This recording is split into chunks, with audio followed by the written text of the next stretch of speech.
ओडिशा ग्राम्य बैंक बालेश्वर शाखार नकली सुना अलंकार दे बैंक 4,48,000 टंका ठकई कर युवक को गिरफ्त कर घटना को नहीं शुक्रवार दिन गोटाए बेले टाउन थाना आयोजित सांबादिक सम्मेलन में डीएसपी निर्मला गच्छायत गणमाध्यम को सूचना देते।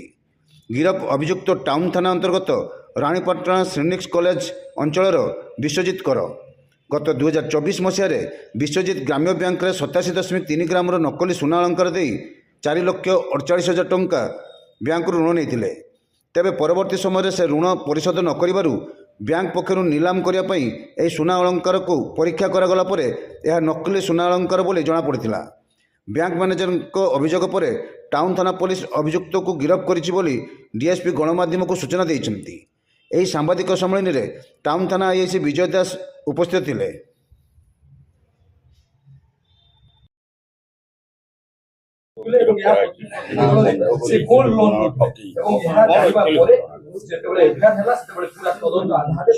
दुई हजार 24 मसीह बालेश्वर ग्राम्य बैंक रे जने व्यक्ति जार ना हूँ विश्वजित कर श्रीनिक्स कॉलेज पाखे घर बालेश्वर टाउन ने से सुना को बंधा रखी 4,48,000 टंका गोल्ड लोन नहीं तो पर से बारंबार नोटिस है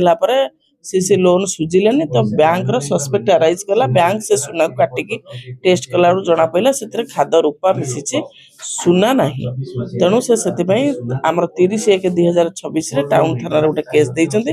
टाउन पुलिस आसामी को अरेस्ट करिछि एवं से कन्फेस करिछि मानिछि जे से ठकिया पई ए काम करिथिला। से 2025 रे बरहमपुर बैद्यनाथपुर पुलिस स्टेशन में यही गोटे नकली सुना देगिरी लोन आनिक केस करथिला सेतरे से फॉरवर्ड होइछि। तेणु से आसामी जे आपण आम पाखरे अछि एवं आम गिरफ्त करछु कोर्ट चालान करिवु एवं सेतरे आउ के संपर्क अछि से विषय रे तदंत चलीछि आ तदंत पर जना बैंक रे गोल्ड लोन लेवल तक सर्टिफाइड होने चाहते सुना क्रिएट करो असली बार नकली ता परि कि लोन कोन प्रकार से बड़े संपत्ति जो बैंक स्टाफ बा बणिया की अछंती ना ए पर्यंत तो किछि जणा पड़िनी कारण से माने जो प्रिलिमिनरी स्टेज रे दियंती तांको गहनाटा से माने नबा पई दियंती फेरी नबा पई सुनाटा को दियंती